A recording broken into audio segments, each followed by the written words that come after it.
We'll just stroll through these pictures.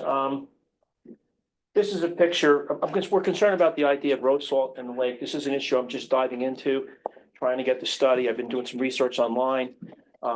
There's a report from New York State, the Adirondacks, about road salt and what they're doing up there about it. But this is across the street from my office. There's a, is it my laser pointer here? Excuse me. Pile of salt. What happens here, the county trucks come by, they come in, they position their load, and then we get this thing of salt. So I called on that, they came, they cleaned it up. So next slide. Thank you. And it doesn't look like a lot there, but as we go on here, it gets bigger. And then at one point, next slide. Took a picture, there's like 6 inches of salt there. So all this stuff, if it was left alone and if I didn't call, it all would have just washed into the lake. And the highest concentration of road salt that's been found in the lake has been in the Sperry Springs area. And of course, this is all upstream from Sperry Springs. So next slide. This is Wildwood Shores by the bus stop here, another pile. I thought maybe this was the town's pile, but we did, Mary, you probably saw my emails, Pat Mason, I copied him, I copied everybody at the county. Pat Mason was quick to get back and say, this is not us, this is the county. So the county knows about this, they're supposed to be working on it. Next slide. This is a further view of Wildwood Shores, but these large deposits, if you look around town, we see them here and there. And the next slide. The PDF? Yeah, the PDF, I think that's the one. We're just gonna go to the, I don't know what that's, I don't know what that is, but let's scroll out of that. I think it's the wrong one. Let's go to Lake Hopatcong, or the next. Oh, we'll it skip will that. not We'll go let to me the next open. Okay. That was something else I was working on. This is, yeah, this is. Can you make that? This is from the New York Hold on. report from the Adirondacks. I'm not gonna get into the whole thing, but basically road salt comes in over here. And over here, we have issues such as release of phosphorus from lake sediments, dense saline layers, and oxygen depletion in hypolimnion. So that's one of the things that we're looking at in Lake Hopatcong. You may have heard of the oxygen depletion thing, but if we trace it all the way back to its roots, some of its roots may have something to do with road salt. So I want to get this report, review it. There's also some work that Penn State did. So this is a very early topic that I'm looking into.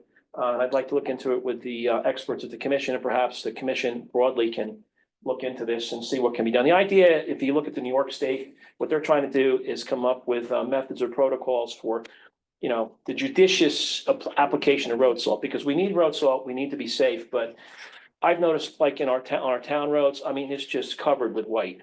And my office building is red in color, except during the winter when it's white from all of the dust and stuff that just comes through. So anyway, that's it for road salt. So I'd like to move on and talk about ice retardant systems. We talked about last time. We're going to continue our conversation. We're going to talk specifically tonight about something called ice creep. We had a real winter this year, meaning the lake was frozen pretty good. The main lake at the maximum depth that we found was 12 inches thick. Davis Cove, where we fish, was 11 inches thick. So I spend, weekends whenever I can out on the ice fishing with my family, my son, the dog, so forth. So we spent a lot of time in Davis Cove sitting on the ice. Not this past Sunday, but the Sunday before, we were out there, and I heard all kind of popping, grunting, snapping, cracking, all kind of crazy noise. And I look behind me at this boathouse, which is in Davis Cove, and what we have is ice creep. Let's go back to the last picture if we What are can. you doing? You're making a slide. Oh, there we go. So if we go back to the last picture here, you can see the ice. Oh, that was my bad. Okay, it's probably going through like a slide. Yeah. So if you go back and you look at this stock, unfortunately, I'm told that there is an ice retardant system, a bubble system here, but they apparently never turned it on. So we see all kind of things on Lake Hopatcong. We see what happens tonight. We're going to focus on what happens if you don't have an ice retardant system. Then we're going to see an example of somebody who has something that's just right. Then we're going to see several examples of stuff which is crazy. But this is unfortunately an unmitigated disaster. What we're about to see here is, as I said, I was sitting, listening to grunting, popping, groaning. What was happening is the ice was creeping up the shoreline. And the reason it was creeping up the shoreline, it was a nice, warm, sunny day. When the sun came out, the ice started shifting as it does, and it started creeping up the shoreline. It's very slow and methodical. It's like watching paint dry or listening to paint dry. You know, eventually you get some damage. And this process took, from what my best estimation is, about 2 days to happen, what you're about to see here. So when the February suns come out towards the end of the winter, the ice heats up and it expands. And when the sun is out and beating down on the ice, it's expanding, it's creeping up on the shoreline, and it's pushing against anything that's in its way. So we're gonna see what the ice did in 2 days to this boathouse, which I understand is about 5 or 6 years old. And obviously, a lot of money was put into constructing it. So let's continue on. We can probably go through these quickly. You can see here, the ice pushed the boathouse, so the siding is separating from the roof. Next. You can see that it pushed the garage door out of its track. The boat, which was level, is now not level, sitting on this platform. You can see the ice creeping, pushing up against all the pilings. Next. This is 11 inches of ice here, just sliding this way and pushing the boathouse into oblivion. Next. This is a side view, again, 11 inches of ice. You can see the ice just pushing up here, pushing up here, pushing up here, all through here. This is what the back of it looks like, more of the ice, 11 inches thick. It put the door out of frame, out of square. This is obviously out of square and pushed. You can see it separating here. All the ice pushing up against the shoreline, another side view. And look how it just crept up from this is the static level of the ice, and this is how it pushed up. And when it pushes up, it pushes the pilings out of the way. Continue. Now, this is 50 feet away. This is another boathouse, same type of construction with the pilings. You can see they have a bubble system, and it's very surgical in application. And notice everything is straight, nothing is buckled, no problem. All you need is just a little bit of open water, and you don't have any ice creep problem. Next. We're back to the same thing. Here's my bucket. This is where I sit, around here. This is where I was sitting, listening and watching this, listening to and watching this. Next. Side view, another of the roof here, another of the ice. You can see, before this creep started happening, the ice was here. Okay, and then it actually pushed up the shoreline. This is about 3 or 4 feet of pushing that's going on here. Next. More side view stuff. Look at the pilings getting pushed. Next. Again, this is the front view of the place next door. Again, the boathouse that got destroyed is like literally right here. And this is surgical application of an ice retardant system, namely a bubble system. It's exactly what you need, just right, not excessive. Next. This on the shoreline is between the two boathouses. You can see how the ice is just pushing up, and this pushed up here, and then it just kind of collapsed and fell backwards on itself. But these are huge sheets, 3 or 4 feet wide. Next. Side view of the same area against the shoreline. And then again, notice the boathouse next door in perfect shape, no problems. Everything is as it should be. Next. Close-up views of the other boathouse that got hurt. You can continue. Front again. This is the boat. See, everything's all cattywampus, I guess. Did you lay down to take this photo? You know, I did. The angle. I did, because Oh I've my never gosh. seen, I've sat out here and I've heard this and I've seen this, but I've never seen anything this extreme in 50 Right. years of being on the lake. That's a pretty expensive mistake. Yeah, no, it is. Yeah, It is. And I don't even know where you start, because my son is obviously an engineer by background, construction. He looked at this and, well, you start by taking the doors out, the windows, take the siding off, save as much as you can. And then when we got down to the pilings, he said, I don't know what you would do about that. Yeah.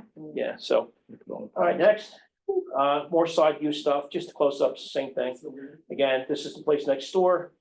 Continue.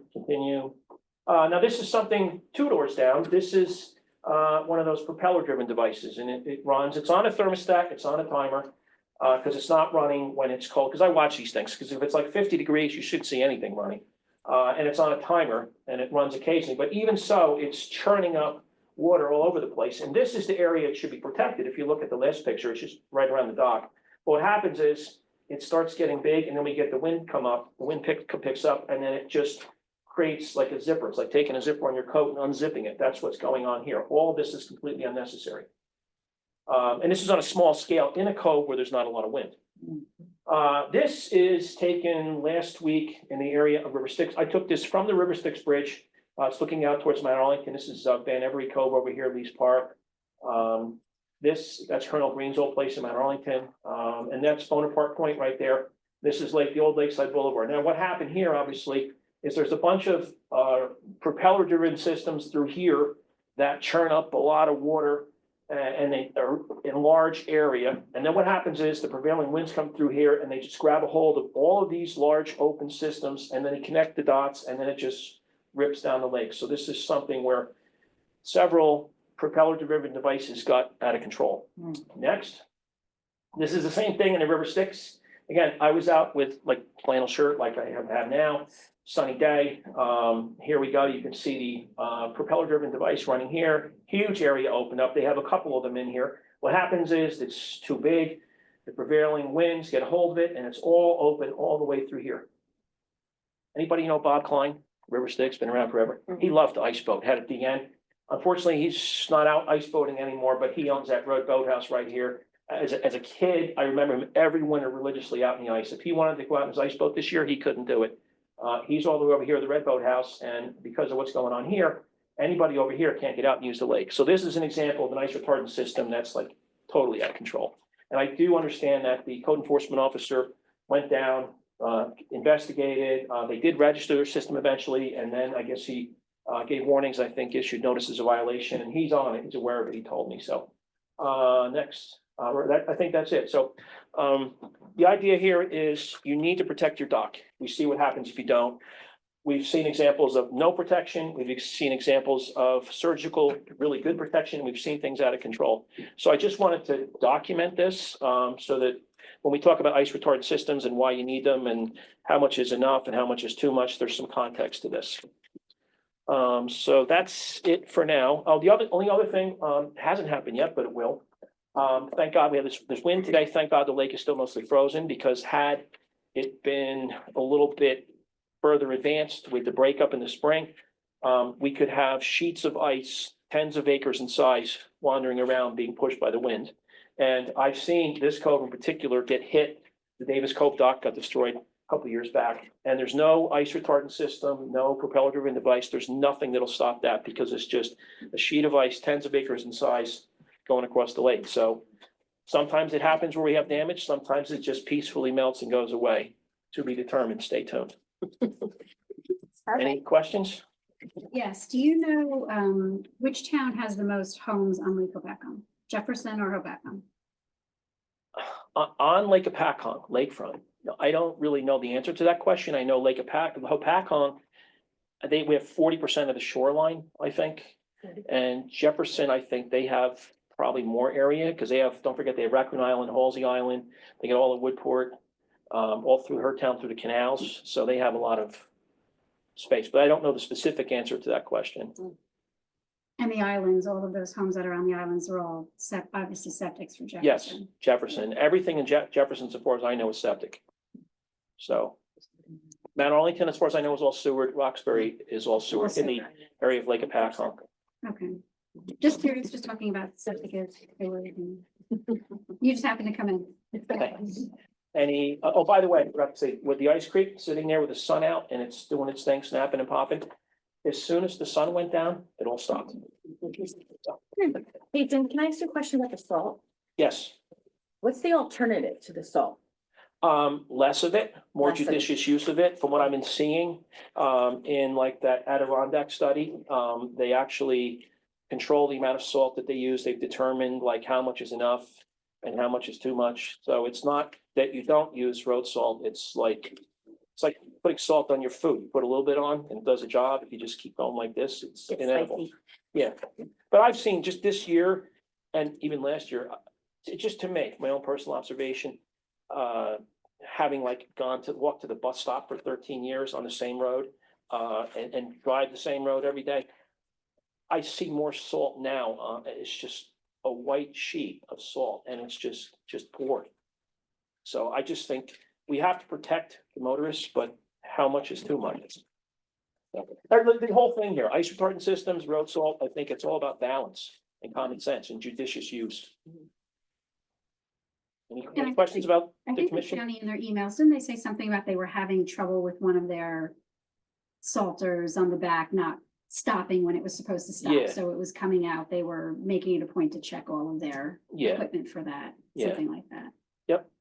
so, but I will say our DPW, I copied them and they were right back to us and said, not us, and we don't have that type of equipment and you know, so they're at least aware of the situation. Very good. Thanks, Thank Dave. you. Yeah. Mike, don't drive. Yep. That'll be on the way. In years past, the county had used salt and grit, Yeah, and I didn't see any grit this year at all. The last storm. we There was used grit. some grit, A little bit. the last storm, yeah. Yeah. We got a lot of complaints. But they have gotten away from that though, Bernie, yes. Typically. isn't there something to do with state rules or regulations on that with Yes, because of the Yeah. clearing in the spring, you have to get everything Yeah. off of the street, so Yeah. it makes it more difficult to get the grit off the street in the spring. Than if it's just the salt, which is why the county switched to all salt, and they also have their salt brine, the Yeah. county, which goes out. Okay, I've never seen like there's white sheen on my red paint like this. year. It's just how, anyway, you know, You said your house was pink this year. yeah. Thank you, Decorative. folks. Good night. Thank you. Yeah. Okay, that moves us on to committee reports. Do you want to start, Joe? Yeah, I'll start. Did we skip correspondence? No. Just kidding. Sorry, guys. Go ahead. You have what? Listen, I'm out of time. It's all over. From the recreation update, the Easter egg hunt is Saturday, April 5th. With a rain date of Sunday, April 6th. It's from 12 to 2 at Veterans Field. Street hockey signups are now open.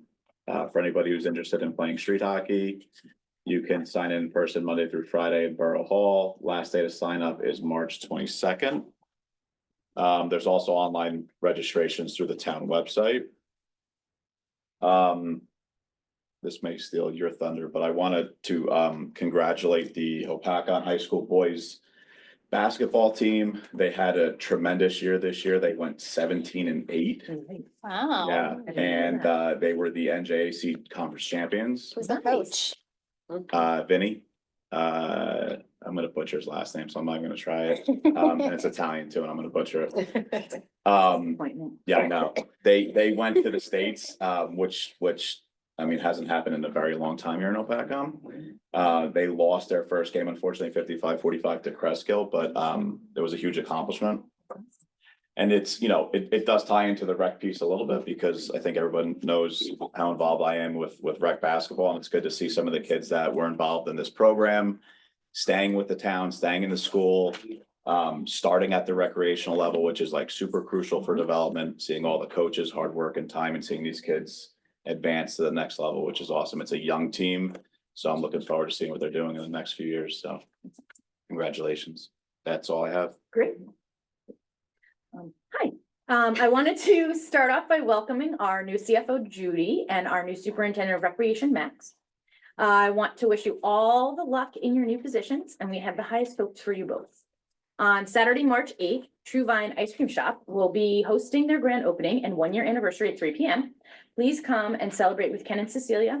They are Hopakon residents and have delicious ice cream. I can attest to that. Literally A lot delicious of ice it. cream. For the Municipal Alliance, we met Monday, March 3rd with the county representatives. The Center for Prevention is holding its annual awareness contest. I have paperwork if anybody needs it.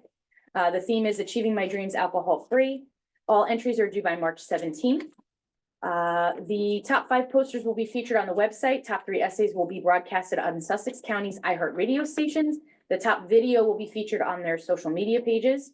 All winners will receive a 2-day pass, 2 one-day passes, I do that all the time, to Mountain Creek Water Park. All winners will be invited to attend the town hall meeting in Hopakon's council chambers on April 22nd at 2 p.m. The next Alliance meeting is Tuesday, May 6th. We desperately need volunteers for the Alliance. If you're interested in becoming a volunteer, please reach out to Valerie Fiorentino, valrose@optimum.net. For the school, I did not have a basketball team Good, that's what. on my, on my list, but that's awesome. I do, though, have the Hopakon Chiefs cheerleaders who won nationals in Ocean City, Maryland 2 weeks ago. So congratulations to them. Kindergarten registration information can be submitted to Durbin Ave School by March 31st. Spring sports start Monday, March 10th. The high school PTSO in the class of 2028 is hosting a Tricky Tray on March 22nd. Doors open at 1 p.m. Calling starts at 4. You will see me there with my table. There are forms on the Facebook page and cash and Venmo are accepted at the door. They are selling tables. The Marching Chiefs will be playing the halftime show at the Devils game on March 13th. You will see my son playing the piano on the ice, which is kind of That's cool. cool. I know. And then, sorry, that's not what I meant. I'm trying to get into my thing because I emailed myself something and hold on, I'm sorry.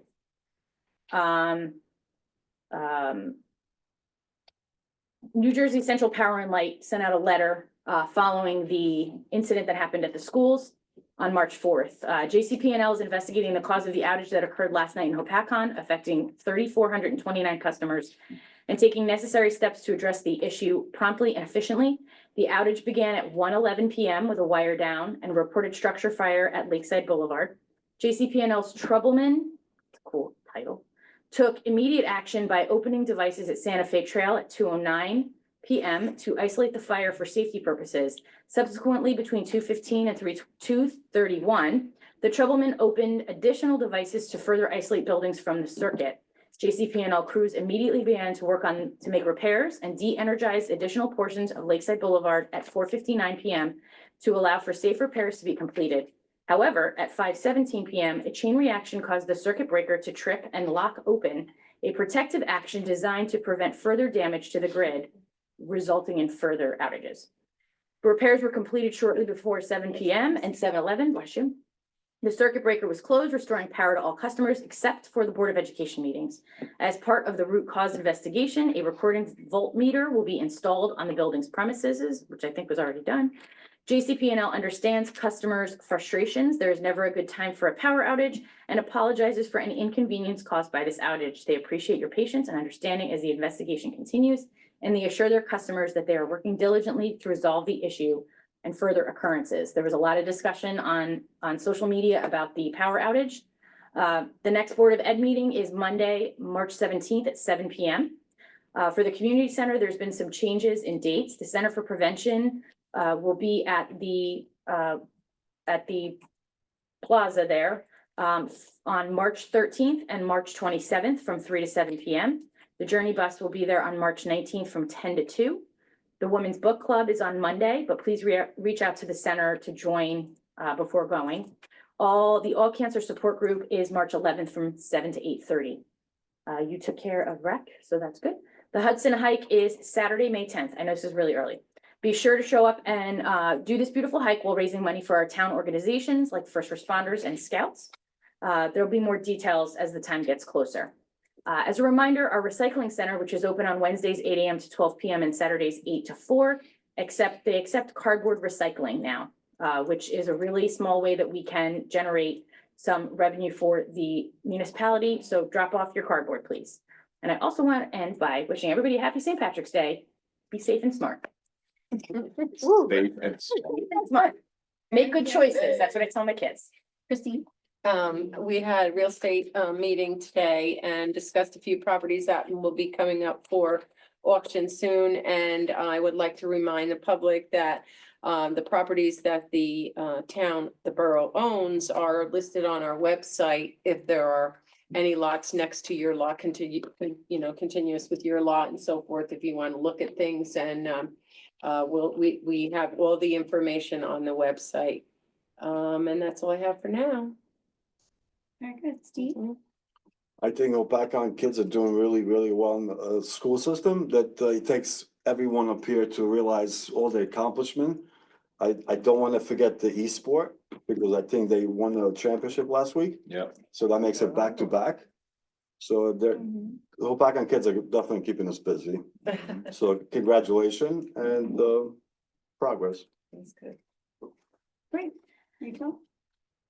Jumping into EMS, I will say, I think one trend I've noticed with EMS, at least in our second year of being on council, is they're rapidly growing. And we asked Rob Bauer, who is their captain, what's the secret sauce to getting, so many new recruits to sign up. And they said it's really just advertising.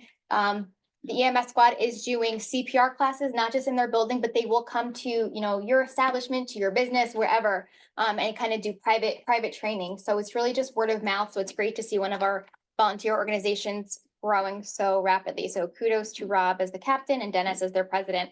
Nothing to report on the fire department from Chief Crowley. I do want to jump into, well, all the first responding units as a whole. I do want to thank them for escorting our lady chiefs back into town. Being such a small town, we like to celebrate these accomplishments for all the kids. So, you know, to hear the sirens, I know people get worried that there's a big emergency, but it's also celebratory. So to have the girls escorted in was really, really nice. So thank you to all the first responding units, EMS, fire, and police, who were able to do that for them on such short notice. So going into the police department, I want to congratulate, I apologize if I say this wrong, Catalia, Sophia, Dominic, and Gage, who all received positive ticket initiatives from SRO Luciani for the month of February. Reminder on bicycle and pedestrian safety, now that we're coming into the warmer months, please keep your eyes open and alert. When you're making turns, yellow does not mean speed up. I used to think it did back in the day. It does mean slow down. So we don't want to take any chances there. I know, yeah. You're gonna I- The car, Rachel. I slow down. We're being recorded, guys. I slow down. So I know a lot of people have been getting text messages, emails. We are in I'm gonna call it a scam time in our lives, right? There's scams everywhere out there. Please be aware of the toll scam text messages that are coming out. Do not click links in text messages or emails. If there are any questions to the validity of the message you are getting, take the safe route and contact the company or the agency directly by phone. Please save the date. That's it for police. Please save the date. Our Flag Day committee, it's one of our ad hoc committees that we work in conjunction with the Lake Hopatcong Elks. We are very fortunate to have them work on this tremendous event that was just started last year. So June 14th, that's already been in the works since last year. It's going to be a fantastic event and we look forward to seeing everybody come out there. Please remember to come and support the Boy Scout Troop 191 for a spaghetti fundraiser dinner on Wednesday, March 26th from 5:30 to 8:30 at Northwood Company Firehouse number 2. Ticket prices are $15 per person and $12 for seniors and kids under 10. To purchase tickets, you can call 862-485-3999.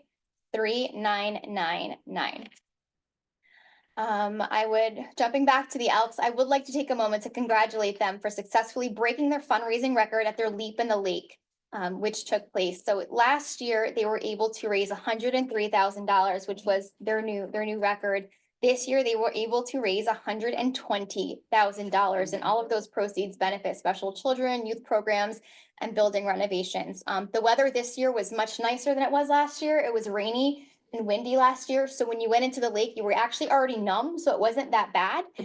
But this year, you definitely felt it. The leapers were myself, Councilwoman Jennifer Johnson had a proxy, and she sent her son. She did watch from the sidelines. Mayor Galati did go in with Mayor Stanzillas from Mount Arlington in her full suit. So he seems to be starting a trend there. Mayors in suits going into the lake. Going with us tonight, I do see we have Bob and Jody with us from J&J Vendor Events. On Saturday, March 29th at St. Jude from 10 a.m. to 4 p.m. is their spring shopping extravaganza. You guys, while you're here, have done a tremendous job with the vendors and the outreach and kind of getting the community together. So thank you for all your efforts and what you do. I know it's a lot of time behind the scenes and everybody always has a great time at the markets. I look forward to all the animals. So March 15th is the next NCA meeting. Friday, June 27th at 9:30 is our favorite Lake Hopatcong fireworks. It's always a good time. From Commissioner Jack DeGroot. On Monday, April 21st at 2:30 p.m., Rutgers Master Gardeners is presenting about Sussex County Seed Saving Library at the Hopatcong Senior Center.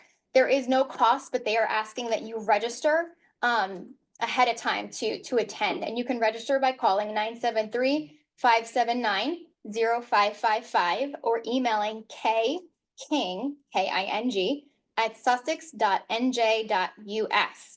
At this presentation, you will learn how to save money, promote biodiversity, connect with your fellow gardening community, and enjoy fresh, delicious meals. And the last thing I have is Saturday, May 17th at 10 a.m. is the Lake Hopatcong Block Party. That is all. Great, thank you. That is a lot. Mhm. Does anybody want to turn the lights back on? You didn't like Kind of being like in the vibing in dark? the I mood. know, It's like kind of moody, vibing. I right? know, but they're in the dark. But it's less scary from up here. Yes, but thank you, Can I ask Anthony if he has anything? Anthony, you have anything? No, I have nothing to present this evening. Okay. We have Anthony Bongiovanni by phone, for those of you that are wondering. There's actually been a lot going on in Hopatcon the last week or two. So I just want to start with, today, I actually went to, Hopatcon Head Start for the Read Across America. It was a lovely morning with the children. There's a height thing with them, so it's a really good thing. They see eye to eye with you. Yes, they do, exactly. It was Wacky Dress Wednesday, so it was really exciting to see the kids with different colored hair and all this other kind of great stuff, but we had a blast. Always reading Dr. Seuss books always brings a smile to everybody's face. Princeton Hydro was awarded funding from the Engineer Research and Development Center Division of the U.S. Army Corps of Engineers to conduct and evaluate 6 innovative treatment strategies in Lake Hopatcon in 2025. The objective of the project is to evaluate if the innovative treatment using a combination of non-pesticidal products and early season benthic applications of algicide, which can proactively and reactively control near the shore HABs that we were just talking about. One of the treatment areas includes Crescent Cove Beach Club, to which they will conduct a 50-acre treatment using the product PAK-27, which is a non-copper algicide with an active ingredient of sodium carbonate peroxide hydrant that works through oxidation. This is a registered algicide that we will be inquiring through the correct permits, and NJEP is very aware of the project and has approved everything. This will be taking place, I believe they said it was middle of April, if I'm not mistaken. They will have no access to the beach. They'll actually be beyond the beach because they can't drive their vehicles on the beach. But it's just something that if this actually works very well, this treatment, it's something that they can do to keep the HABs and everything from growing, because as we were discussing earlier in Board of Health, the lake is unfortunately dying from underneath coming up. So the oxygenation of the lake is where they're going, and they know that doing that makes the lake come alive again. So that's the goal. This week, we met our new superintendent, Max Vasile from Recreation. Thank you, Max. And we also met our new CFO, Judy Coran is also here this evening. Thank you very much. I want to wish both of you anything that Hopatcon can offer you, we would be more than happy to help you with. We know that you're coming from backgrounds that are overly qualified for coming here. We're looking forward to working with you, our employees, our residents, our volunteers, our emergency services. Everyone here is wonderful, and I know that you'll be a great asset to the borough, so welcome both. Thank you. Last week, I attended an annual winter summit for law and public safety. The New Jersey Attorney General Matt Plankin was there. He was a guest speaker who took questions from the audience, and Colonel Patrick Callahan, Superintendent from New Jersey State Police. It was an extremely informative afternoon, and it was invaluable to be able to collaborate with other mayors from New Jersey in reference to the sinkhole issue and issues with public utilities being sewer, septic, water, and electricity, because those are all mainstays that we all need. Unless we have generators, our electric goes out, we don't have electricity. And again, if we don't have water, if you're on municipal water, you have to wait till the water gets fixed. If you have your own well, you have to pay to get your own well fixed, but you still have to wait to get it fixed. So the earth is in a very strange place right now. And this is happening not just in Hopatcon, but happening all over New Jersey in all of the municipalities. The sinkhole by itself is a whole nother conversation for another day, but it was very interesting to be able to discuss those things. I would also like to thank the Sussex County Commissioner Director Chris Carney and Deputy Director Jill Space. They had a mayor's meeting for all the mayors in Sussex County, and the representatives from the County Department of Engineering and Planning were present to discuss the current projects, as well as the Open Space Trust Fund and the state plan cross-acceptance process. Hopatcon is only just in the beginning of this process. It's going to take several weeks of continued information to process before we're finished, but it was very nice to have access to the county engineer and ask questions directly instead of email. These topics are very complicated. They have many moving parts to them, and when you're getting information through an email, sometimes it's not the easiest thing. The Sussex County Chamber of Commerce had their 45th anniversary celebration. We have several local businesses in the Sussex County Chamber of Commerce, And Hopakon is also a supporter of the chamber. It's a great organization, and you'll remember last year, the Beacon actually won as one of the new businesses within the chamber. So we want to support the chamber as much as possible. New Jersey Motor Vehicle will be coming to Hopakon once again on Friday, April 25th at 10 a.m. The appointments will be available online starting March 25th.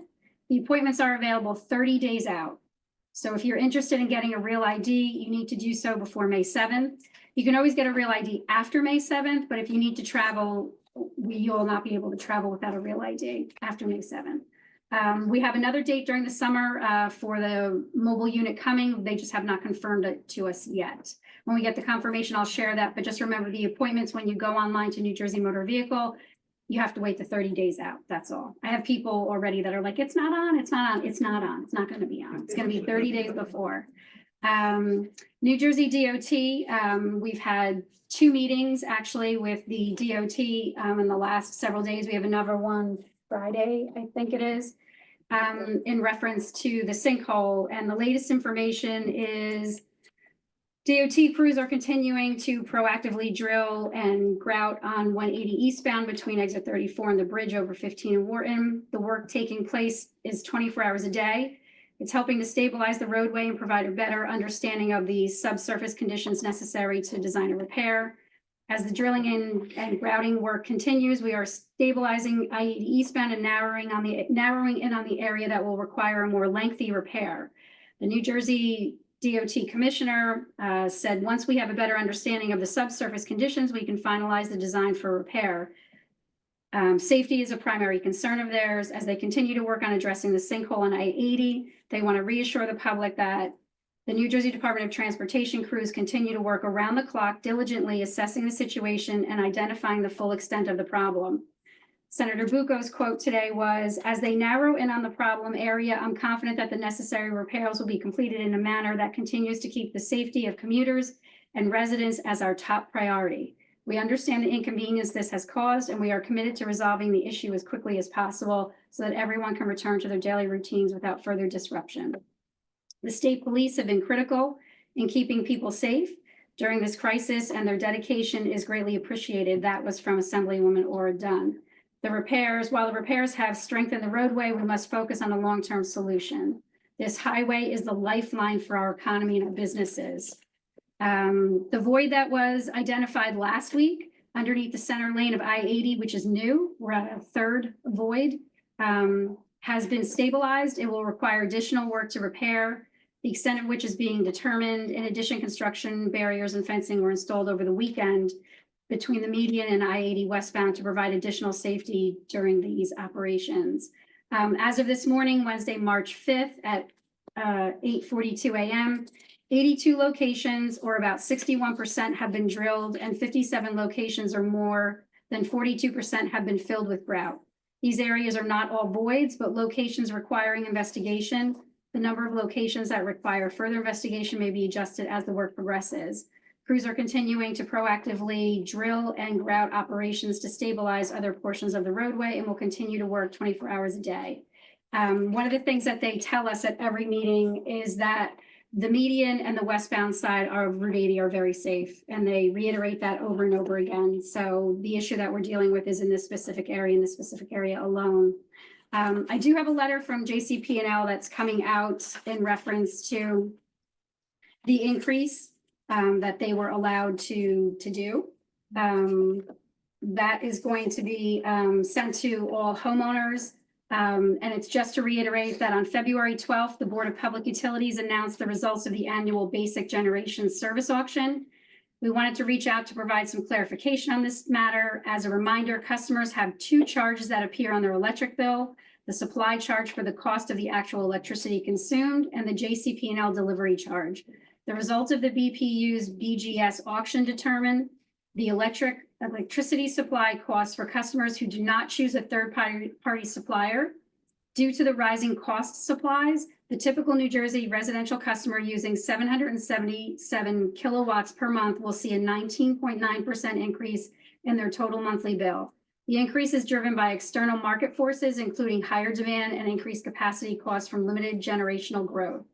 JCP&L understands that rising electric costs are a concern. As a delivery company, we do not generate or set the price of electricity supply.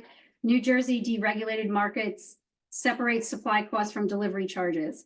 JCP&L simply delivers electricity and collects supply costs on behalf of suppliers without markup. This is not a proposed increase in JCP&L's delivery rates. We remain committed to helping the customers manage their bills through energy efficiency programs, assistance programs, and payment options. Customers needing support can visit First Energy with their bill assistance and to check eligibility for assistance programs or payment arrangements. Customers will be receiving an email from JCP&L explaining the basic generation services. They ask that you reach out to JCP&L for any other confirmation or questions or anything relating to this. They're trying to have us put the information onto municipal websites and whatnot so that the message gets out. Not everybody reads their mail, but everybody does look at our website because we have such a great website of stuff. So that is what that is. I do want to thank everyone who participated in the Leap of the Lake, Jennifer and Jennifer's son and Rachel that were there. I do want to thank Mount Arlington Elks for all of the work that they do to raise over $120,000 and to give it right back. They were giving it right back that afternoon. In the afternoon, it was just amazing. I was asked by the mayor of Mount Arlington, Mike Stanzilis, to join his team to leap with him. And I did, which was really surprising. But I do want to thank him for the information and the invitation. And I want to thank him for being so tall because he blocked the wind for me most of the day when we were by the water. I do want to thank our DPW and our water and our sewer department. It has not been an easy year for them, as you all know, with the expanding and contraction of the pipes below the surface because of the temperature outside. We do have small leaks, we have larger leaks, we do have issues that exist. It's not just Hopatcon. It is all over the state of New Jersey, and especially this time of year with the ground expanding and contracting. So I do want to say thank you to them because it's not easy to be the person everybody blames when you don't have water and they're not moving fast enough. But they are out there, they are diligently working, and I do want to say that they do get the job done. And when you don't have water, unfortunately, you're held hostage. But the fact is, when there's a water main break, there's a water main break. It's going to get done as quickly as it can. All of our employees who repair leaks do their repairs as diligently and quickly as possible. I just really want to say thank you. Our emergency services, our police, our fire, and our ambulance, thank you for the patience with the delays because of the sinkhole. It has affected all of our communications have gone skyrocketing with people calling and asking questions about things. I just want to say thank you. Our ambulance calls, our fire calls, our police calls, hopefully there'll be an end in sight for some of these things. And I really want to thank dispatch because they are the first line. When you call, you get dispatch and they direct you where you need to go. And the volume of calls is immense. So I want to say thank you to them. The Environmental Commission, I want to say thank you to everyone who put together the shamrock that's on the corner of the building out here with the lights on. I do want to thank Eunice Shirello. She was one of the people who designed it for them, which was really, really nice. They've taken a lot of pride putting all of those things out there for everyone to see. And it is something that I get a lot of emails about it because it just brings a smile to people's face and they're just happy that someone's paying attention. So I do want to thank all of them. We'll also be having a Trails Committee, Open Space and Beautification Committee meeting in reference to environmental very shortly. Our committee is working diligently with Rob Bond, and I have to say thank you to him because he has really hit the ground running. I have probably just as many emails from him as I do from the community. But the idea of getting the trails up and connected is something that is very exciting to Hopatcon. Rachel mentioned our Flag Day celebration. At our last meeting, we had a lot of different talks about a lot of different things, changing the location, changing the times, the possibility of fireworks. And I am really looking forward to all of your help, Max, on this specific incident too. So Don't scare him off yet. yeah, I have a lot of high hopes for Max. I do want to congratulate our Hopatcon High School cheerleaders. That is a phenomenal feat, and I just want to wish everybody a happy St. Patrick's Day. Moving along to the approval of minutes. Approval of. Yeah. I'm Do you sorry, wanna this ask? public comment. I was gonna Well, ask about, yes, go ahead. Shelby, do you have an administrator's report? Yeah, I'll keep it brief. I also want to welcome Judy, our new CFO, and Max, our new superintendent of recreation. They've already hit the ground running on their first week and are already meshing well with staff and the public that they've encountered. And, I'm really excited to be able to work with them, and, we're going to be doing some great work for the borough this year. So really looking forward to that. I also want to thank Joe Sedekase, our outgoing CFO, for all the work that he's done for us the last few months.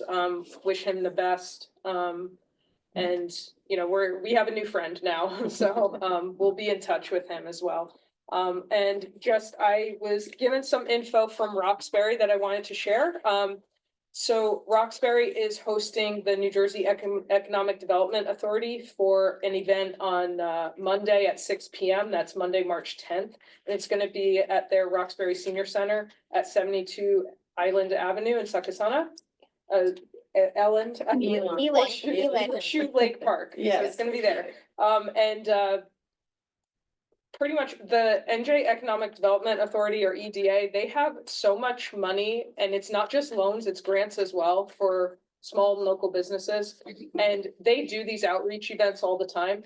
And it's really just like so much valuable information for local businesses. So Roxbury reached out because of all these meetings we've been having about Route 80, and they're seeing impacts to their businesses. So they wanted to bring the EDA up to the area to specifically talk to the businesses in our towns that are being affected. So they are going to be doing that and sharing information. So if you're able to go, that's a great resource for our small and local businesses. If you're not able to go, the NJEDA website is an excellent source of information. They have so many different programs. There are so many different options out there, and they do have deep pockets. So seek them out. Any bit helps, especially when it's the state's money. So reach out to, attend that meeting or visit their website. And that's all that I have. Very good. Can I have a motion to open to the public? Motion. Second. All in favor? Aye. So the meeting is open to the public for anybody to speak on anything and everything on the agenda and off the agenda. Oh, Dave's here tonight. Dave's not here. Are we allowed to, He's not here, so you have to go in. are we allowed to have a meeting with Dave? Without Dave? Okay. He probably didn't come out. And I don't think we're allowed to have public comment if Dave's not here.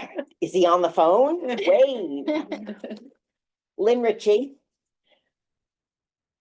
It's come to my attention that there's been some anonymous posting on Facebook saying some critical stuff about the town and all of you. And a couple of people have asked me if it's been me.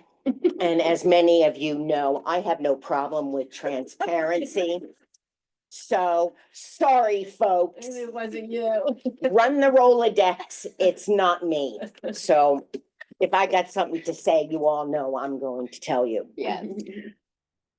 When is the community center lease up? And when are we gonna stop paying $1,020 a month for 20 hours a week that it's open? So the lease is up February of 2026. And are we utilizing it for a full capacity 40 hours a week? Or are we still just letting it run as this Right now, 9 to 1? right now it runs as the 9 to 1 because that's what the program is for the employee that's in there. We don't have anybody else to move into there. And there's no administrative staff or anyone that could utilize the space? We could for utilize it, but we meetings or? Also incur new costs because it would cost for us to hook up a computer to all of those type of things because they're incidental expenses. They're not huge expenses. They should have But computer if we don't have- adaptability and things like that, in this wireless They world. should, yes, they should have. it. So They should. I have don't it. think that would be, but it just sits there. It's $1,000 a month, $12,000 a year that we're just, It's been a very long time where we've been. yes, it has wasting been a money very on it. long Yeah, time. that's just And- the rent. That's Right, that's just the so rent, it's- right. No, well, we've You know, already conquered the know. $5,000 cable bill or whatever. My last question. When you and I were emailing back, I guess in January or the end of December, you mentioned that all of the bids were going to be in on February 4th for all of the vacant positions that you were interviewing for. Yes, Has the interview process started? yes. It has started. And when do you plan on having the wrapping up of this process? Has everyone interviewed and all that, or? Everybody has not been interviewed for all the different positions that we have to appoint as professionals, which is why we had executive today before the meeting, and we have executive before the next meeting also for more interviews. So auditor, attorney, all of those positions Not are up? auditor, it's grant writer. Okay. Mhm. And the attorney? Mhm. Those are the only two that are open for bid that closed on February 4th. Yes. Now, is there a statute of limitations that we are supposed to respond to the closing of the bid within a certain amount of time? Are we in any kind of a conflict, or you've already said you started the process, so I guess we're in No, there compliance? is- No, I don't believe that there is any. No. So you can have close bid process and wait 6 months to review it? I mean, there's no statute of limitations to any of this? No, but that type of RFP, no. Interesting. Okay, thank you. Thanks, Lynn.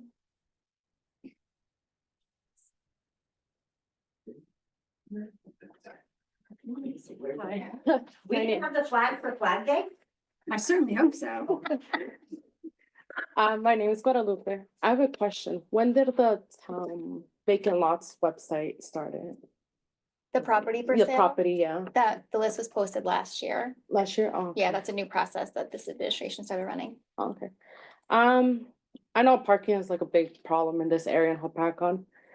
But this is something that is affecting my family because we're a two-parent household. The prices have been rising like crazy. Electric, everything, food. But my mainly concern is that I already brought this to administration. But, sorry. With the rising cost, I would like to live in this town, but it's getting harder.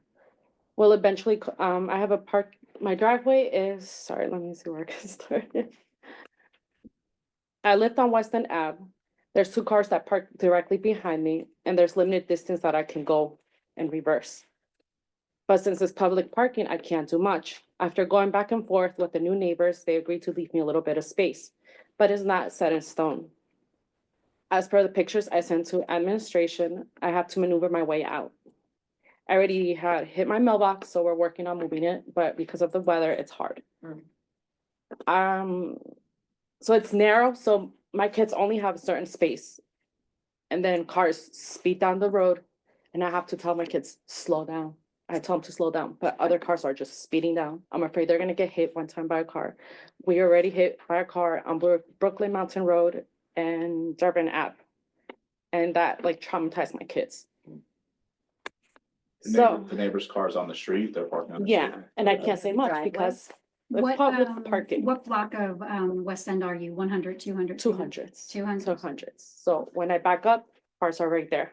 I'm assuming your neighbor has a driveway? Yes, but there's multiple families living in one household, which I understand. Some people have to do it because, the living situation.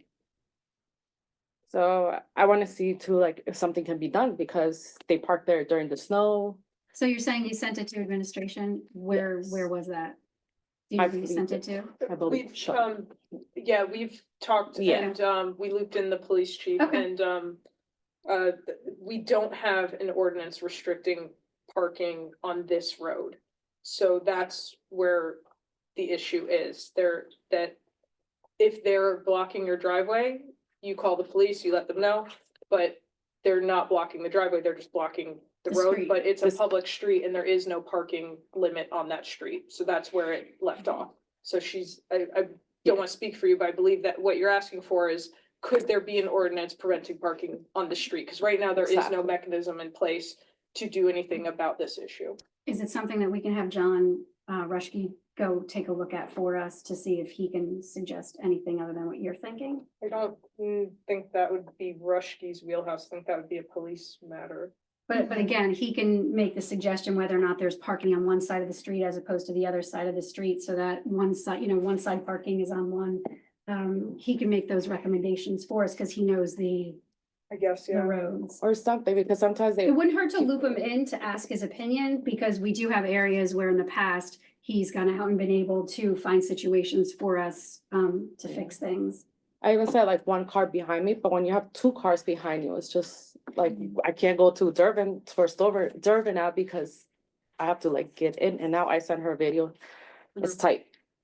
And I'm like, okay, so maybe if I move my mailbox, but then I have to try to make my driveway bigger, but it's just very limited because there's a well pump. So I'm like, I can't. One or the other, I'm like stuck. And you may not be able to move your mailbox. You would have to check with USPS. Yeah, I have to check Yeah. with them too. So it's like, where do I go from there? My suggestion would be, and I'm gonna ask the administrator to reach out to the engineer to have him, when he's here, to just take a drive through to see if he has a suggestion. Yeah, Because there's always a possibility that, you know, he can recommend to us that maybe parking be on one side of the street or the other, or he might recommend a change in the ordinance for that part of the street, because it changes. yeah, You have people that live in houses for decades and decades, and then all of a sudden they're not there anymore, but there was only 2 people in that house with 1 car. Now there's 7 people in the house with 8 cars. exactly. So it changes, the neighborhoods change, so I don't think. it That's would how I hurt. feel like things are changing. More people are, like you said, in a household. I understand. Oh, no, I'm going through I that understand, too but it's myself. totally fair. Yeah, but it's just me and my husband that are trying to keep up with everything. Mhm. And it's not easy. Yeah, that would be my suggestion. We'll reach out for him and ask him, and then Shelby has your information. She can always get back to you. Another thing too is, my son goes to the bus stop between Brooklyn Mountain and Broadway Street, and there's a hill that you go down towards Windsor, and cars are always speeding up, always. So I want to see if they can put like a sign there that says to watch out because there's a bus stop ahead. I don't know if the bus stop signs are us or if those are school signs, but Oh. we can always ask Pat that question. Yeah. Yeah, we'd have to find out about that. We would have to find out exactly where the bus stop questions come in. Okay. Because sometimes too, I know even with the school, with the bus stops, they'll, if that's an issue, they'll let you move to another bus stop too. And they're on your street or a Um, different street? It's off Broadway. Yeah, and then you go, like if you're going down towards Windsor and there's a hill going down. So if the cars are coming up and the children are walking down from getting off the bus, there's like little visibility. Okay. That's it. Very good. Thank you. Thank you. Can we just keep the chief of police in the loop though as well, Shelby? I don't want to Yeah. surpass her because they do the traffic enforcement and yeah. thank Oh, no, we you. would, Okay. we would have to. keep Yeah, I her. just want to make sure she's up to speed on what's going on. Yeah, we would have to keep her. Anyone else? Not seeing anything, motion to bring it back? Motion. Second. Okay, resolution 2025-52, the bill list. I have correspondence. Oh, sorry, correspondence. Minutes. Yes, the minutes too, so we'll go back to minutes. Okay, so we will do the approval of the minutes. 2/19/25. I'll make a Everybody's motion. schedule. Second. And the roll call. Mr. Bon Giovanni, Yes. Mr. Falcone, Yes. Ms. Johnson. Yes. Mr. Kuzic. Yes. Ms. Rodriguez. Yes. Ms. Smith. Yes. Okay, moving on to correspondence. Okay, so I have an email from the New Jersey State Police. This is from Sergeant Anthony Bureau. In regards to our EMS. So it says, on behalf of the New Jersey State Police Marine Service Bureau, I would like to extend my sincere appreciation for your invaluable support. Now, again, this is about our EMS squad, for your invaluable support during the recent ice rescue training conducted on Lake Hopatcong from February 18th to February 20th, 2025. Your dedication in providing a staff ambulance on site throughout the training added an essential element of safety, ensuring the well-being of the 89 law enforcement officers who participated. Oops, just lost my spot here. 89 law enforcement officers who participated. This training provided officers with the critical skills and hands-on experience necessary to perform ice rescues effectively. The extreme conditions of frigid water exposure present inherent risks, and having your team on standby not only enhanced the safety of all involved, but also reinforced the collaborative relationship between emergency responders and law enforcement. Your willingness to volunteer your time and rescue resources speaks volumes about your commitment to public safety and the greater good of the community. The professionalism and readiness of your EMS personnel were evident throughout the training, and their presence was a great reassurance to both instructors and participants. Your support exemplifies a spirit of teamwork that is essential in emergency response operations. Once again, thank you for your dedication and service, and we look forward to continuing our partnership in the future. Please extend our gratitude to everyone who contributed their time and expertise to this effort. So again, from the New Jersey State Police regarding our EMS squad. Not surprising though about our EMS. Okay, resolution 2025-52, the bill list. Can I get a motion? I'll make a motion. Second, I have a couple of bills from Steve that have to be pulled. 20. I'm on the wrong page. 2020, I'm sorry, 24-02233. 24-02301. 25-00477. 25-00500. 25-00503.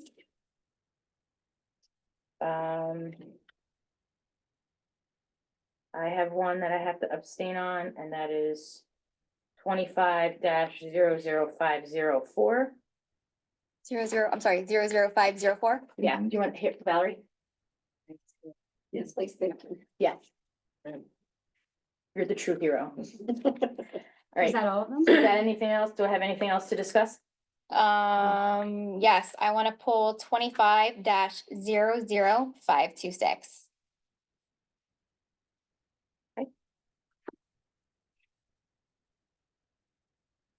You want to pull that one? All right, so I'm sorry, why are you pulling that one?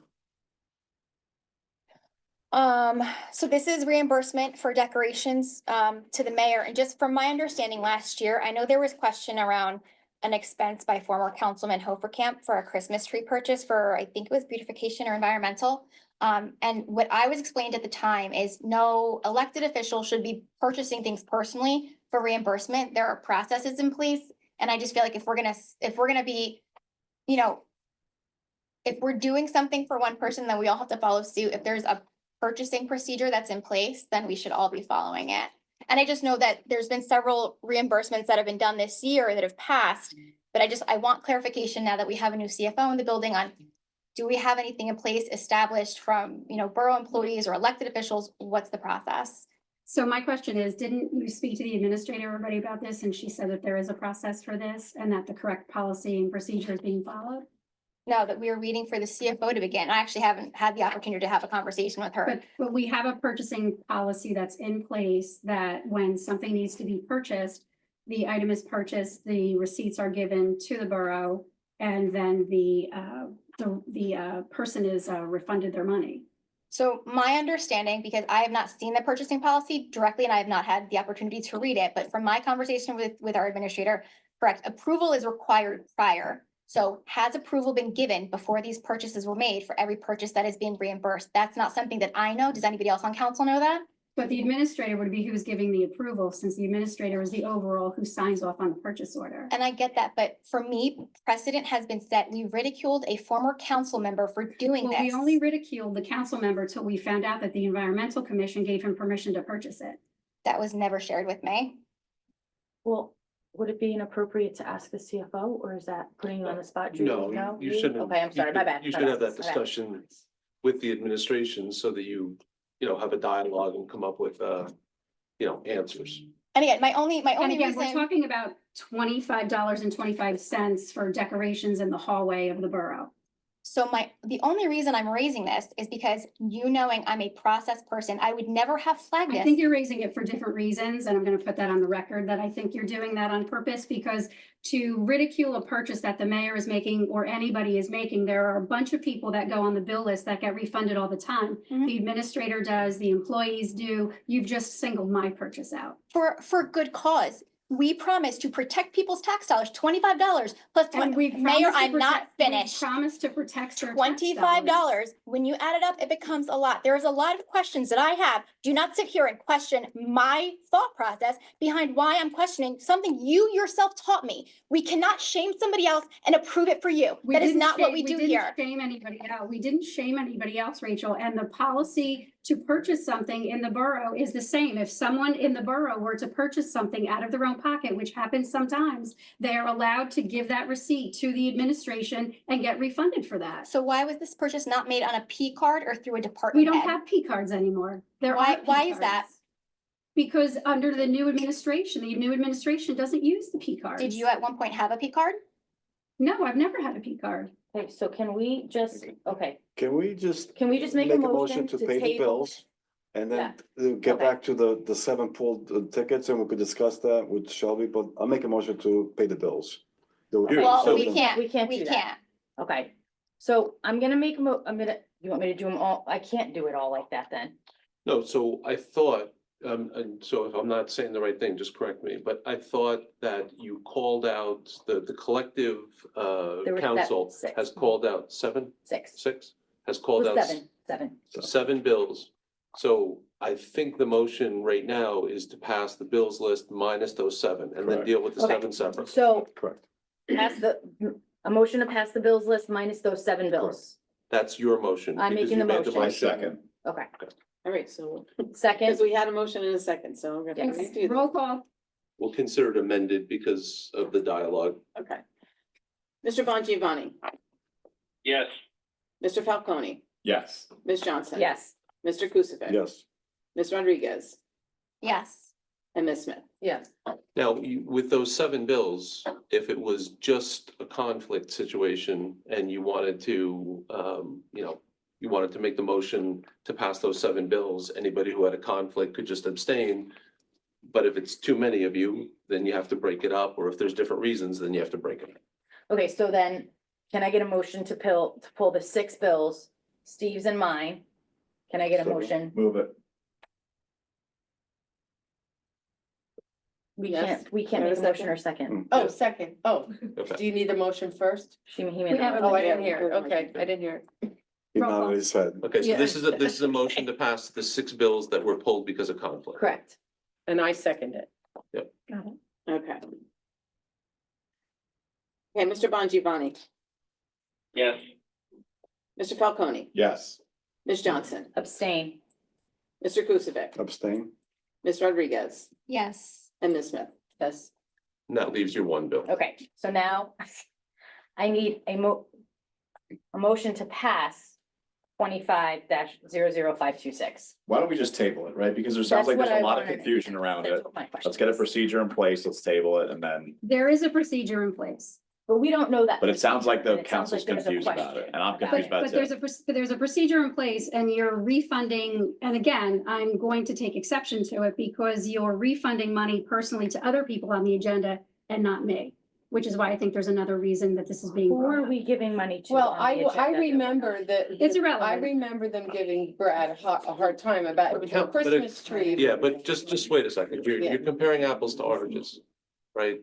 A council person who makes a purchase for the borough needs to be specifically authorized by something because the council people are not here every day. Right, They're not part of the administration. okay. Okay, so I'm not taking a position one way or the other on this, but I'm just saying that there's a fundamental difference between council people, who have this quasi legislative and quasi oversight role, once every 2 weeks, and, the mayor, the administrator, or other people who work full-time. Mhm. They're really different analysis.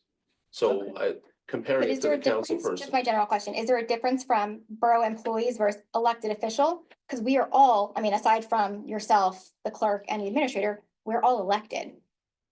There's a significant difference between council people and the mayor's responsibilities.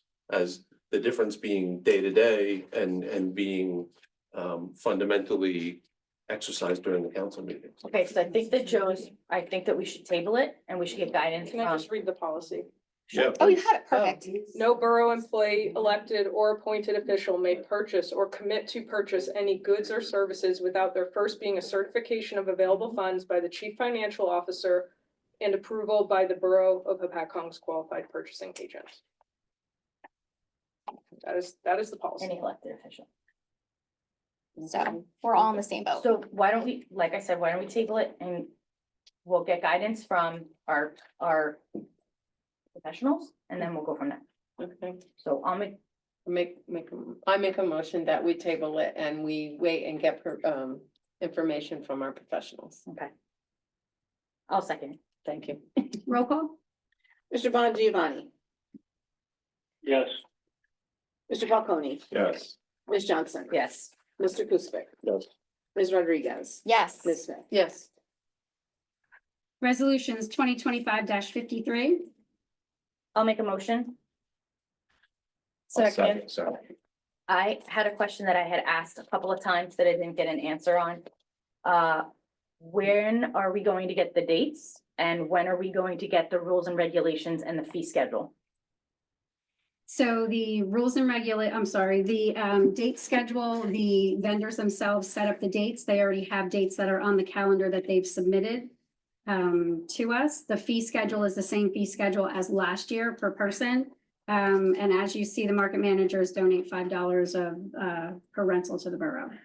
So then do we need this number one on here? Because we're not we're not approving the dates for the farmer's market. Is that accurate? They already have their dates, but as they add new dates, if they need a new date, we have to approve those dates for them to use our property. We have to approve the dates for them to use the property. You could do one of two things. You could either actually approve the dates, or you could delegate to the admin, that you could generally give the opinion that the farmer's market can use municipal property and delegate the approval of the exact dates to the administrator. Up to you.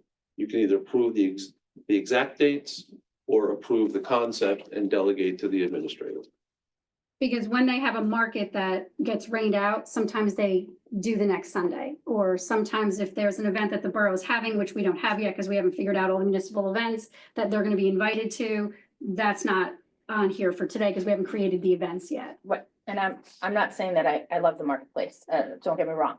I just don't want to say that we're approving dates when we're not approving dates. But it doesn't say that. It It says. does, it says we will authorize to approve the date. Oh, we're authorized. to No, approve dates. My bad. I see. I says- got it. yeah, It's the it says- semantics for me. My bad. Here are authorized. Okay. Then the fee is in the bottom, number 6 is the fee. Mhm. Yeah. Well, no, that's our fee. That's what they paid us. That's what they agreed to give Okay, us. I read that. I read it wrong like 3 times. Okay, I'll make a motion.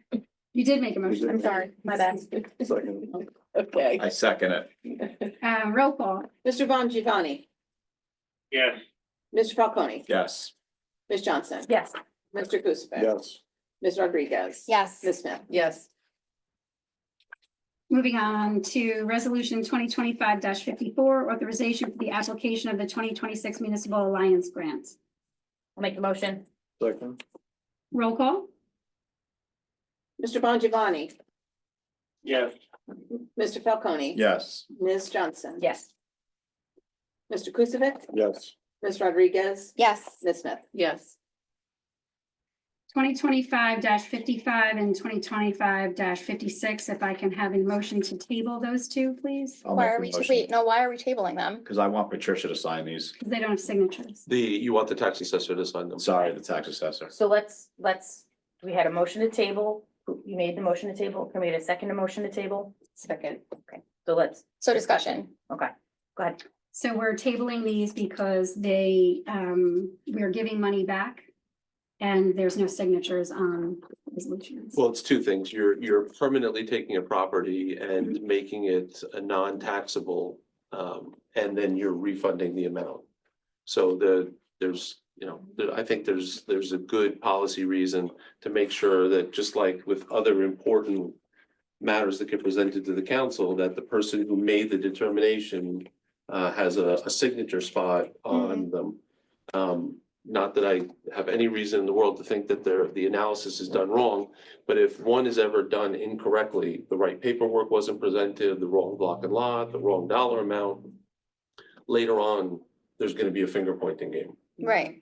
So So is that the first time? Is this like a brand new why all of a sudden? practice? We Yeah, just so read these why? in January. Right, So why all of a now? sudden We don't is want this to an issue? compound an error. That was obviously an error that wasn't Exactly. caught. well, I don't think it was an error. Well, not an because- error, but because let's say we weren't doing For the things the last way we should go. 15 years? Whatever, that's the, Yeah, do we want to keep going down the wrong road? I'm not telling you that. I'm I'm telling you just saying, that that do we now. want to keep doing wrong Joe, things? Or we I want to do things the understand right? what you're I saying. know you have, I know there's a personal It is connection a- here. It's a We personal wait for attack 2 against weeks. the property It is not. We owner wait in 2 town. weeks, we do it the right way, and in 2 weeks we sign these. I'm going on the record saying that it's a personal You attack cannot- against one of these homeowners. I have to abstain from this. It Jennifer, doesn't Jennifer, matter. you cannot berate somebody for not doing the right thing, and then in the same sentence, not want to do the right thing yourself. That's fine. That's all I'm I'm saying. going on the record and saying that I think it's a personal attack. That, you're That's you're what I'm entitled to saying. that. And that's fine. Okay, I make the But the this motion. doesn't even say who the people are. I This know is who the block and people are. I lot. look up the lot and lot for every property that we give veterans. Wait, so, okay, Benefits to. wait, so who has to sign? The assessor or the collector? The assessor's the one that makes the Okay, determination. so right now we don't have an assessor. Well, she's, We did- until we fill the position, she is working as a consultant at an hourly basis. Okay, so what happens to all the ones that we have already approved, just this year? Do That's- those, They're done. There's nothing you Yeah, can do about those. you've approved them Uh-huh. and you presume that they're correct and you presume that there's no problem, but I'm not, Jennifer knows that I actually brought this up. I've brought this up maybe a half dozen times over the years. okay, I think that anytime that the council is asked to do something that has, a pretty significant impact in money, either making something non-taxable, doing a refund, it's just a good idea.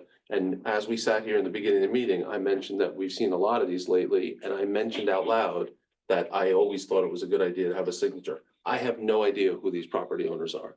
None. I think it would be advantageous for us to heed the advice of our legal counsel, table it for 2 weeks, get the signature, and Agree. then move on. I agree.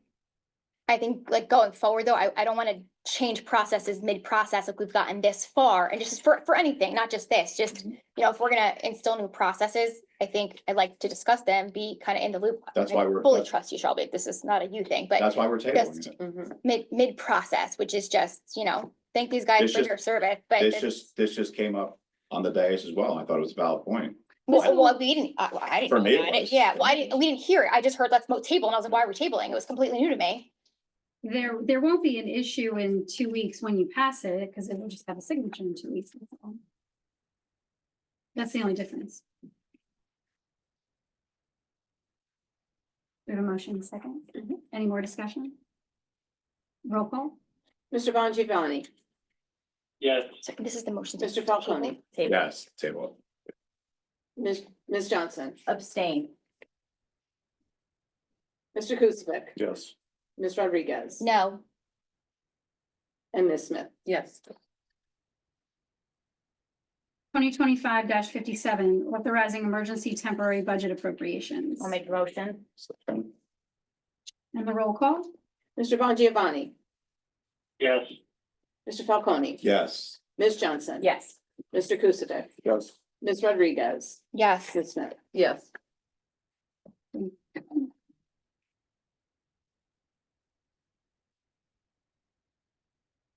Twenty 58, authorizing a salary adjustment. I'd like to make a motion to table this for discussion because I think, and maybe this is a question for Shelby. I think the last we spoke, in our last exec meeting, there was an ordinance in 2022 that raised the salary. wait, we need a motion and a second and then discussion, so who made you made the I'm making the motion? motion to table this No, I know, so do we have a second? or discuss, either one. You can't discuss until Need a after the motion and a second, that, Thanks, Rachel. So Let's do it then. second, Okay. Who's second? I- Right? motion, he made the motion, I just made the second, so we can open discussion, Oh, okay. preach. And then I think in 2023, there was an ordinance to move it back to the original salary, so there would be no increase there. And then nothing changed in 2024. So I think the back pay minus the 2%, I think that's standard. Would be the money that was increased from 2022 to 2023, which is significantly less than the $9,204.91 we have here. I think it was like 3,000 and change or something. So my understanding was it was a correction to the 20, and then that would be for the subsequent years. So you're saying it was only for 1 year and then it would go back down? It was only for the year that the ordinance changed in 22 to 23. I'm sorry, in 22. In 23, it was moved back down, so it was flat, and then flat again in 24. So it's not 3 times 3, it's only 3 times 1, and then whatever the 2% is. That's how I understood it too. That's how So I just for understood correction for For 1 1 year year, and that- not adjustment for Mo- that year And and the ongoing subsequent? forward, yeah, that's kind of. Just because the resolution was made to After bring that it back. discussion, that's Yeah. how I kind of came Okay. through it. Did you? That wasn't how I remember? interpreted it, Oh. though. But No. how are we adjusting a salary based on something that adjusted it back down to flat again? I don't. Cause you're doing a correction, but if that's not. This Right, would we have did to the be correction. tabled and- Yeah, we yeah, could table table because it. the adjustment was in 22. Yeah. It was brought back down to the original in 23 and By nothing in resolution. 24 by resolution, so. So we'll go back, we're was a table, Yes. we're tabling it. Okay, So my motion is to table this. okay, Do you have a second? Do we have to table it Yes. until sometime? second. Indefinitely? No, I. Well, I don't know, I don't know. When Go you ahead. table it, it's just until you bring it back. Yeah, you can do one of two things. You could either table something with a fixed date, like if you table it to the next meeting, then the clerk knows to put it on the next agenda. Let's put it on the next Or- agenda. Yeah, let's table it till Yeah, next meeting. definitely. Yeah. Or the other alternative is to table something until you get further information or until it comes up Just again or something, but Re-clarify it, re-clarify Yeah, it. 'cause if it's just one. That's fine, that's but- how I heard it, but I'll You go guys back to tell my me. notes. I have When we notes at table the home. other one, we can do. I know, right? I get carried away, man. I think it'd be expected that that would pop up on the next bill list. Okay. And the roll call? Mr. Bon Giovanni, Yes. Mr. Falcone, Yes. Ms. Johnson, Yes, Mr. Kusivik, Abstain. Ms. Rodriguez. Yes, and we're saying it will 100,000% be on the next. yes, we Be tabled on the it next until the agenda. meeting. So Valerie. Ms. Smith. Yes. We have ordinances next. We have no ordinances. Old business, is there any old business? New business, we have the zoning officer's report for January. Can I have a motion to accept that? Motion. Second. And the roll call?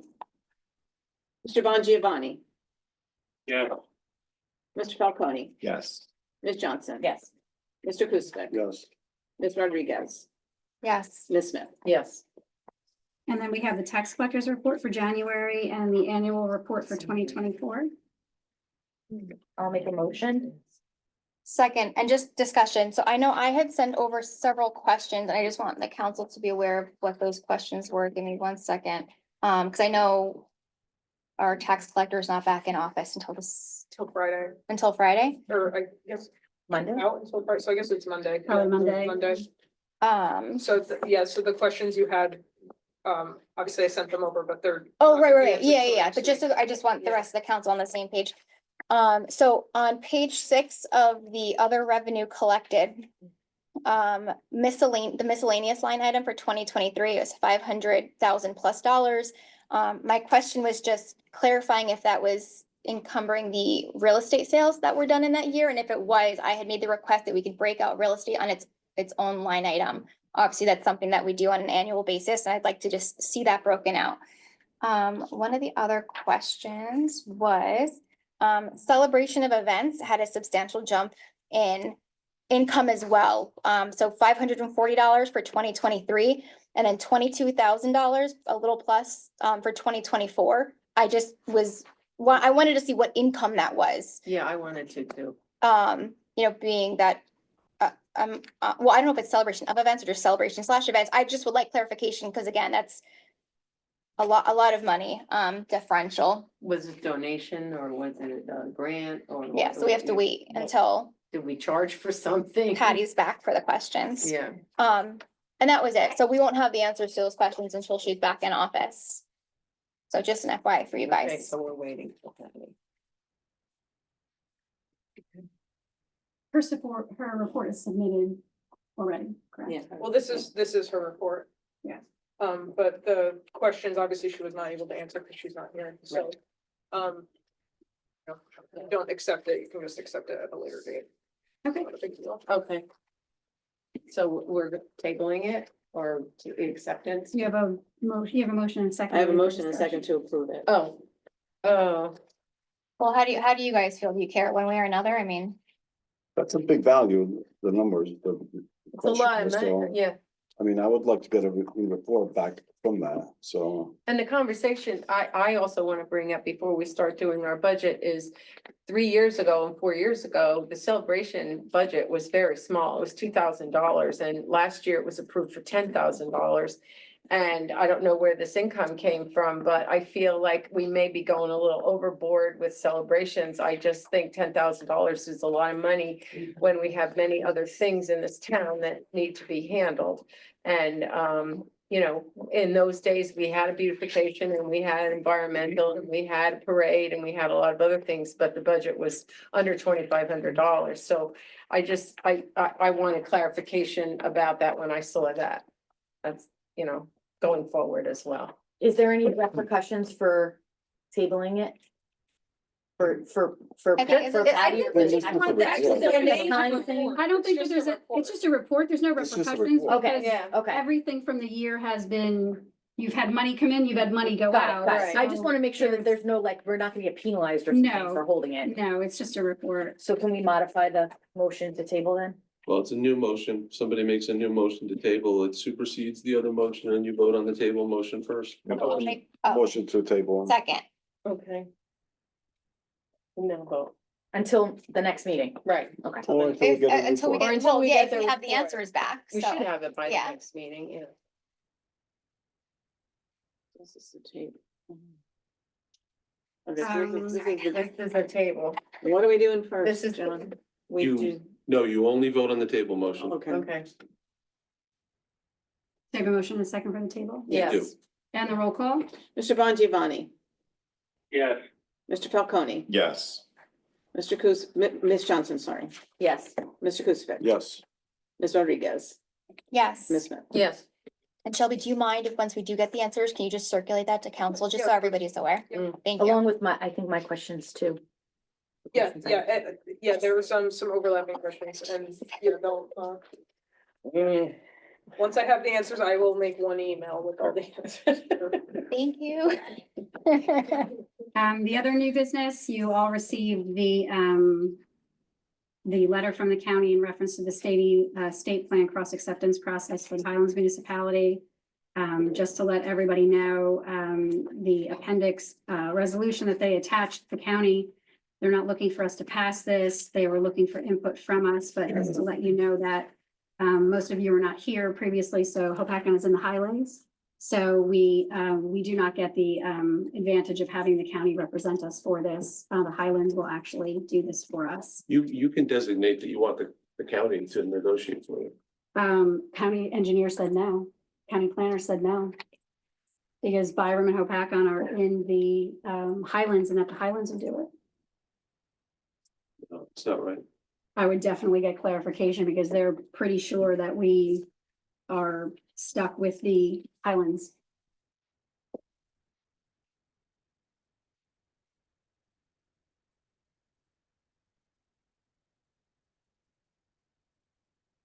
And moving along to that, if we find out differently, let's just say this, if we find out differently that the borough can opt into the county, that's something that we would bring back to the council and ask the council to opt into the county to have that planning done for us through county, as opposed to the Highlands, but as of right now, we're under the impression that it's the Highlands. Yeah, I'm quite certain that you can ask the county to be your negotiating party.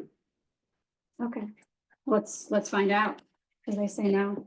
That was all I had for new business. Can I have a motion for public comment? Motion. All in favor? I always forget that it's on the phone. Anybody else Scare from the public that would like to speak? That's something. Okay. Not Trying to seeing be anything, quiet. motion to bring it back. Second. All in favor? Aye. Motion to adjourn? Motion. Second. Are you adjourning? Oh, no, I'm sorry. we're not Motion, adjourning. motion to go into Motion to go executive into action. Executive session. Second. Executive session. I said action. Session. Smile. We will be going to the executive session for matters of contract and there'll be no action taken, so there's no reason to linger in the hallway waiting for an action. Right? We're gonna